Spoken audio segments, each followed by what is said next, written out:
সবকিছুর আগে star production তাপসদাকে জানাই আমার আন্তরিক অভিনন্দন। এত দূর থেকে আপনি এসেছেন আমাদের কাছে, আর এতক্ষণ আমাদের সঙ্গে সঙ্গ দিয়েছেন। অনুষ্ঠান যতক্ষণ পরিচালনা হয়েছে আপনি প্রথম থেকে শেষ অবধি রেকর্ডিং করেছেন। আমি যাত্রা সম্পর্কে বিশেষ অভিজ্ঞতা আমার নেই, কারণ আমি খুব বেশি দিন যাত্রা করছি না। কিন্তু যারা আমরা যাত্রাতে যাত্রা করি, যারা আমরা একটা দলের লিড ক্যারেক্টার হিসেবে কাজ করি, আমাদের উত্তরোত্তর দায়িত্ব থাকে সেই নাটকটা প্রথম থেকে শেষ পর্যন্ত যেন মানুষের চিত্তগ্রাহী হয়, মানুষের মনোগ্রাহী হয়, সেইভাবে উপস্থাপনা করবার প্রয়াসটুকু আমরা করি। এবং বিগত বছরে আমি যে যাত্রাগুলো করেছি ভাবিনি কখনো এমন হবে। ভালো থেকো ভালোবাসা, রক্ত প্রেমে বাধা, কলিযুগের রাধা, বাবুগো আমি কলঙ্কিনী নই, দ্য বেস্ট প্রোডাকশন আমার জীবনের একটা। বাবুগো আমি কলঙ্কিনী নই, সেটা স্টার প্রোডাকশনের হাত দিয়ে, অর্থাৎ তাপসদার হাত দিয়ে রেকর্ডিং হয়েছিল। আপনি নিজে হাতে করে রেকর্ডিং করেছিলেন আমার মনে আছে কুলপিতে, এবং তার ভিউয়ারও অনেক হয়েছিল, অনেক শেয়ার, অনেক লাইক আমি দেখেছিলাম রেকর্ডিংটা।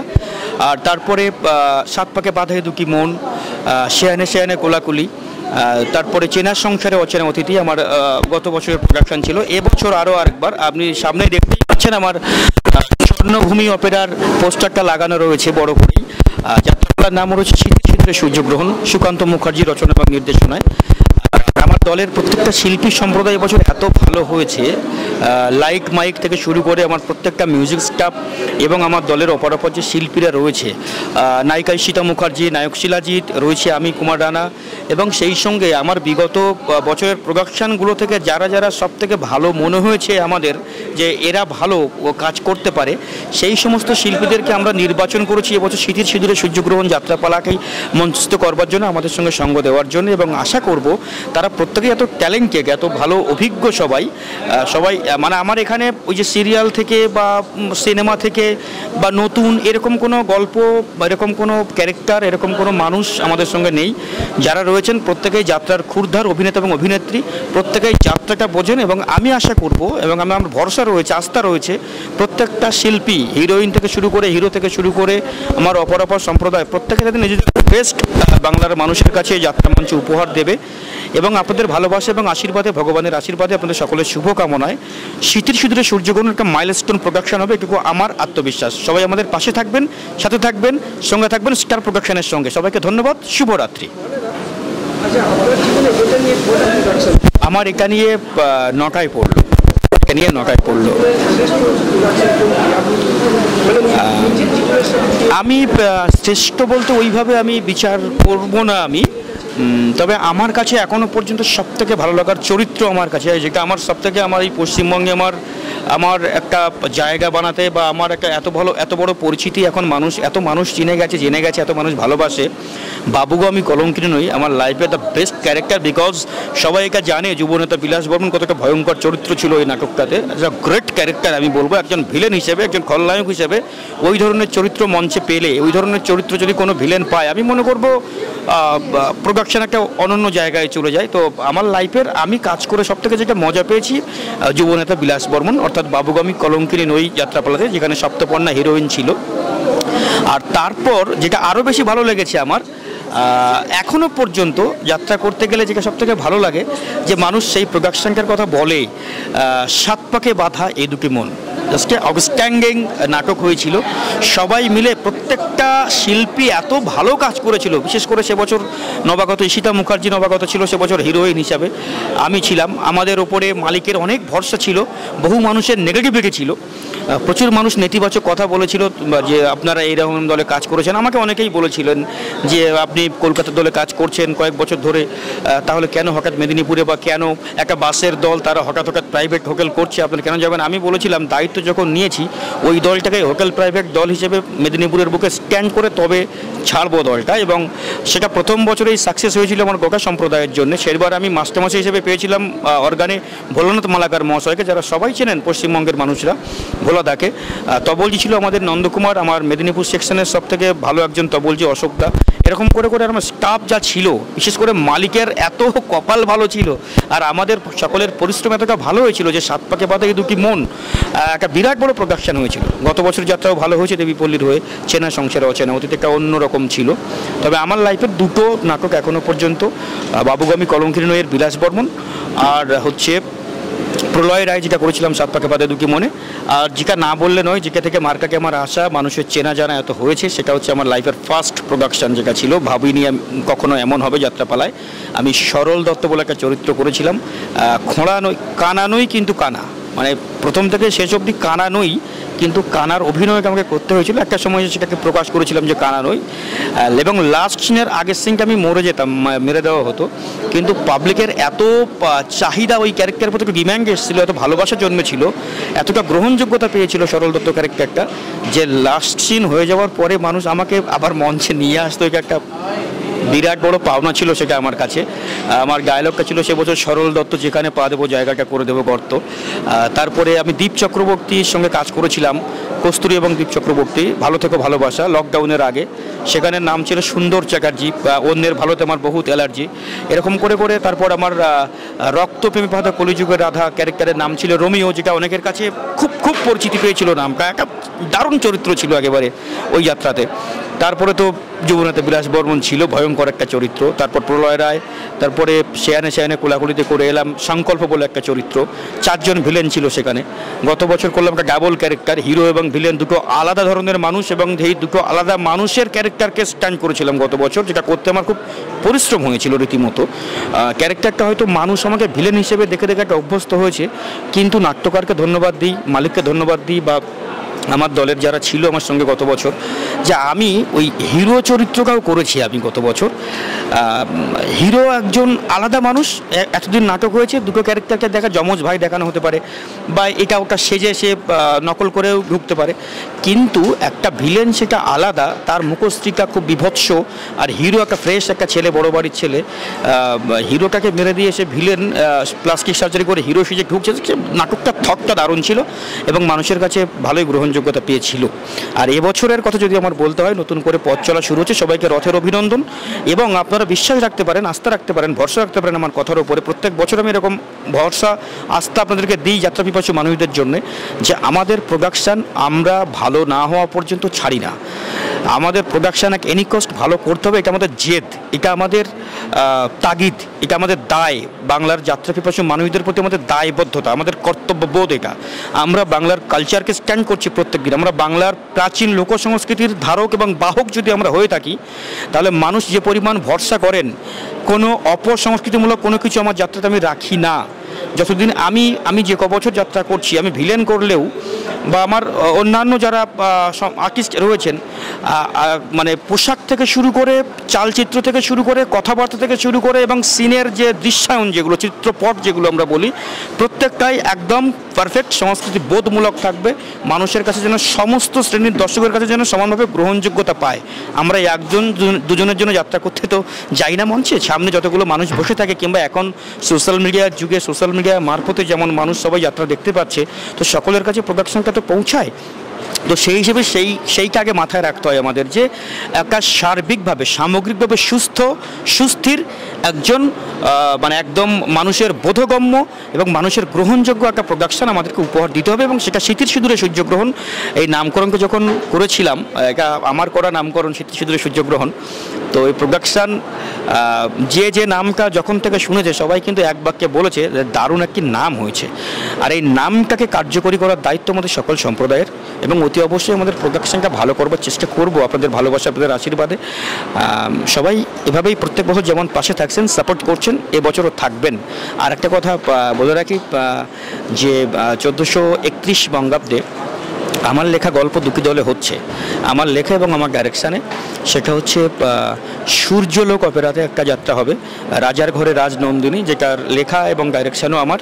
এবং সেই সঙ্গে বিশ্ববার্তা অপেরাতে, যেখানে আমাদের কলকাতার সিনেমার যে মৃত্যুন হাজরা যিনি ভিলেনটা করবেন, ভিলেন চরিত্রটা, সেখানেও গল্পটা আমার লেখা। শূন্য স্মৃতি সিঁদুর চায়, ওটাও আমার লেখা, আমার ডাইরেকশানে।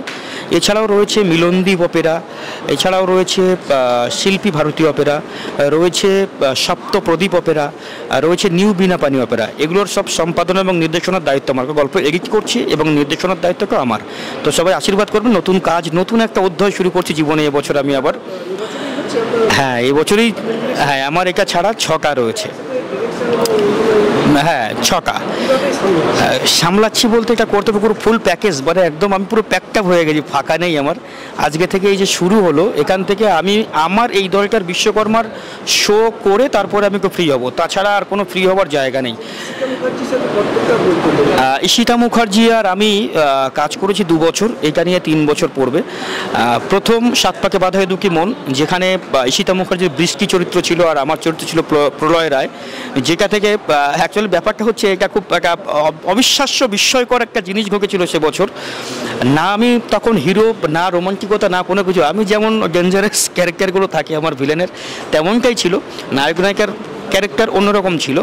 কিন্তু ঈশিতার আমার কম্বিনেশনটা মঞ্চের এতভাবে এমনভাবে উপস্থাপনাটা হয়তো আমরা করতে পেরেছিলাম, যেটা সামনে বসে থাকা প্রত্যেকটা মানুষ মন থেকে একটা অ্যাকসেপ্ট করেছিল। সবাই হঠাৎ করে বলে ফেললো যে আমরা নাকি ভালো জুটি হয়ে গেছি, দারুণ জুটি হয়েছে আমাদের। আমি জানি না মানে হিরো হিরোইন জুটি হয়, কিন্তু হিরোইন ভিলেনের জুটি কখনো হতে পারে এটা আমার জানা ছিল না। এক্সট্রা বলতে প্রথম পয়েন্ট হচ্ছে পেহেলা দর্শনধারী বাদ মে গুণ বিচারি। তো সেই ক্ষেত্রে অভিনেত্রী ঈশিতা মুখার্জির কথা যদি বলতে হয়, তা ভগবান তার রূপটা প্রচুর দিয়েছেন, রং রূপে অনেক অনেক বড় কোয়ালিটি, এবং সেই সঙ্গে বর্তমান যাত্রা করতে এসে আগে যেটা জানতে হবে গানের প্রতি ভদ্রমহিলার এত নিখুঁত দখল, যে কোনো ধরনের গান, যে কোনো কিছু অবলীলায় গাইতে পারা। এবং আমি বিভিন্ন ধরনের কঠিন গান দিয়েও আমি দেখেছি যে, এবং এটাও আমি মানে যখন পারবে না কথাটা মুখ দিয়ে বলেছি, তখন আমি বলি তুমি যখন দলের মুখ্য চরিত্র লিড করছো তোমাকে এই টাইপের গান করতে হবে, এইটাই হচ্ছে ফাইনাল, এর বাইরে আর কোনো কিছু হবে না। এমন জায়গায় এমন গান অ্যাপ্লাই করেছি, যেমন আমার খুব মনে পড়ে 7 পাকে বাঁধা দুঃখী মনের কথা, 11 নম্বর একটা সিনে ওদের একটা গান ঈশিতা মুখার্জিকে চুজ করা হয়েছিল, নির্ছোট ক্ষতি কি আকাশ তো বড়। সবাই বলেছিল যে গানটা এখানে হবে না, আমি বলেছিলাম সিচুয়েশন বলছে গানটা হবে, গিয়েছিল। যখনই গানটা ধরতো পাবলিক বলতো আহ এই গানটাও যাত্রায় রেখেছে, এইটা হচ্ছে আমাদের পাওনা শিল্পী হিসাবে। তারপরে একটি রবীন্দ্রসঙ্গীত ছিল সে বছর, তুমি কোন ভাঙনের পথে এসেছিলে সুপ্ত রাতে, একটা গ্রেট সং সে বছরের, মানুষ লাস্টে সেই গানটাও শুনতে চাইতো, ওটা যাত্রার লাস্টের দিকে রবীন্দ্রসঙ্গীত অ্যাপ্লাই করা। মানে আমি অ্যাপ্লাই করছি এই কারণে, আমার একটাই চিন্তা আমার মাথা দিয়ে, যদি নাটকের টাইম এবং সিচুয়েশান যদি চায় যে এই ধরনের সংলাপ দরকার, এই ধরনের গান দরকার, সেটা যখনই হোক, আমি তো আমার মনে হয় যাত্রাপিপাসু মানুষরা সেটাকে অবজ্ঞা করবেন না, অবশ্যই গ্রহণ করবেন। এবং অভিনেত্রী হিসেবে যেটা সবথেকে প্লাস পয়েন্ট, একেবারে দাপটের সঙ্গে কাজ করা মঞ্চের উপর, যেটা মানে আমরা বলি না ক্লাস অ্যাক্টিং করো, ক্যাজুয়াল অ্যাক্টিং করো, ফ্রি মঞ্চে ফ্রি দেখা, যে মহিলা আর্টিস্ট বা যে পুরুষ আর্টিস্ট যারা মঞ্চে নিজেকে ফ্রি রাখতে পারে, একদম ফ্রি মাইন্ডে কাজ করতে পারে, কোনো ব্যাপারই না, যাতে কোনো ব্যাপার নয়, এরকম একটা ব্যাপার। সবথেকে কঠিন কাজ হচ্ছে ক্যাজুয়াল অ্যাক্টিং, যারা করে তারা খুব ভালো করে জানে কতটা কঠিন অ্যাক্টিং এটা। এইটাতে সবথেকে ভালো লাগার ব্যাপার হচ্ছে আমাদের দুজনের কাজের ক্ষেত্রে এটা চলে আসে।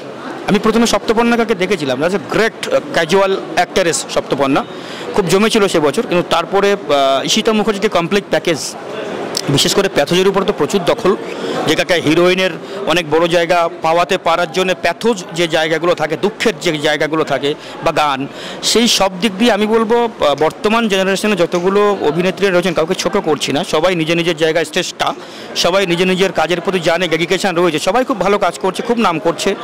কিন্তু আমার ব্যক্তিগতভাবে মনে হয়েছে বর্তমানে একজন কমপ্লিট প্যাকেজ নায়িকা ঈশিতা মুখার্জি, এই যার ফলে তার মার্কেট ডিম্যান্ড, তার মানুষের তার প্রতি আকাঙ্ক্ষা চাহিদা একটা অন্য জায়গায়, অন্য মাত্রায় চলে গেছে।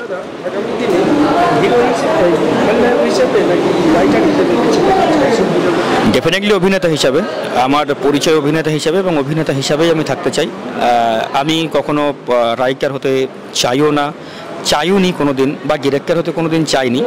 কিন্তু সময়, ওই যে একটা কথা আমি বললাম, সময় মানুষকে যেখানে নিয়ে যাবে আমাকে সেইভাবেই যেতে হবে। কাজ করতে এসেছিলাম শুধু অভিনেতা হিসেবে, মানুষ অভিনয় দিয়েই আমাকে চিনেছে। আজকে কুমার রানা বানিয়েছেন আপনারা, কুমার রানা জাস্ট একটা নাম, সেই নামটাকে আপনারা যে জায়গায়, যে উচ্চতায় নিয়ে গেছেন।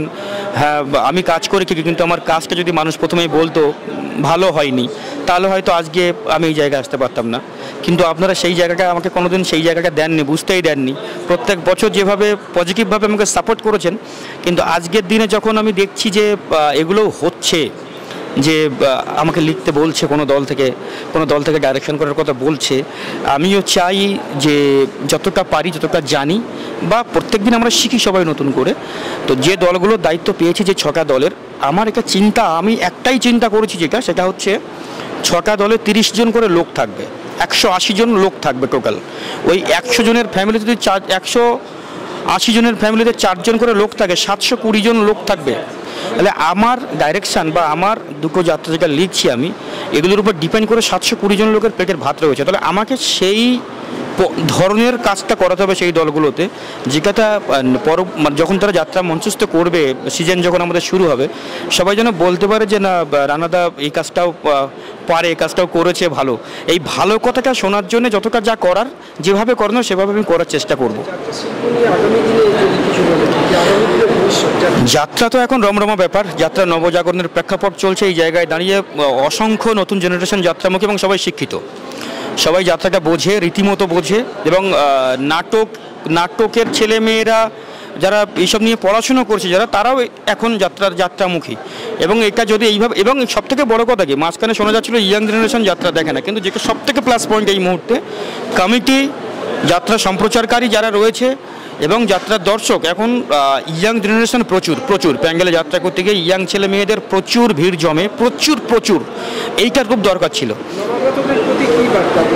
নবগাছুদের প্রতি বার্তা একটাই, যে তোমরা, আমি কয়েকদিন আগে একটা অনুষ্ঠানে দেখছিলাম, মঞ্জিল দা, আমাদের শ্রদ্ধেয় নাট্যকার, নির্দেশক এবং অভিনেতা, সিনেমাও লিখেছেন উনি, অনেক যাত্রাতে তো অনেক দিগ্গজ একজন মানুষ, একটা লাইন উচ্চারণ করেছেন যেটা সবথেকে ভালো লাগার। আমি সেই কথাটাই বলবো, যে সিনেমা ছিল, সিনেমা আছে, এখনও ম্রিয়মান, থাকবে কিনা জানি না। সিরিয়াল ছিল না, সিরিয়াল আছে, থাকবে কিনা জানি না, কিন্তু যাত্রা ছিল, যাত্রা আছে, আর যাত্রা থাকবে। সুতরাং এটা কিন্তু দেখুন, আমাদের জেনারেশনের আগে কিন্তু যারা আমাদের বাপ কাকারা, তারাও কিন্তু ইয়াং ছিল একটা সময়, তারাও কিন্তু যাত্রাকে ভালোবেসেছে। 550 বছরের প্রাচীন লোকশিল্প একা, তাহলে প্রত্যেকবার জেনারেশন পাল্টেছে, যাত্রার গ্রহণযোগ্যতা সেই লেভেল দিয়ে এসছে, ঘরানা বদলেছে, সামাজিক ঐতিহাসিক পৌরাণিক যাত্রাপালার প্রেক্ষাপট ছেড়ে এখন সামাজিক নাটকটা বেশি হচ্ছে। সুতরাং জেনারেশন তারা যেমনভাবে চাইছে, যাত্রা কিন্তু সেই গতিতে এগিয়ে যাচ্ছে, এটা বন্ধ হওয়ার নেই। এবং এখন আমাদের সময় ইয়াং জেনারেশনরা যাত্রামুখী হয়েছে, আমরা যখন চলে যাব, আমাদের পরে আবার আমাদের যখন একটু বয়স হওয়া শুরু করবে, আবার অভিনেত্রী হিসেবে নতুনরা আসবে, সেক্ষেত্রেও দর্শকরা সেরকমভাবে তৈরি হবে তাদের জন্যে। আমাদের যে জেনারেশন এখন যাত্রা দেখছে, ইয়াংরা, তারাও বয়স্ক হয়ে যাবে, তারাও বুড়ো হবে, তাদের ছেলে মেয়েরা যাত্রা দেখবে, যাত্রাটা চলবে।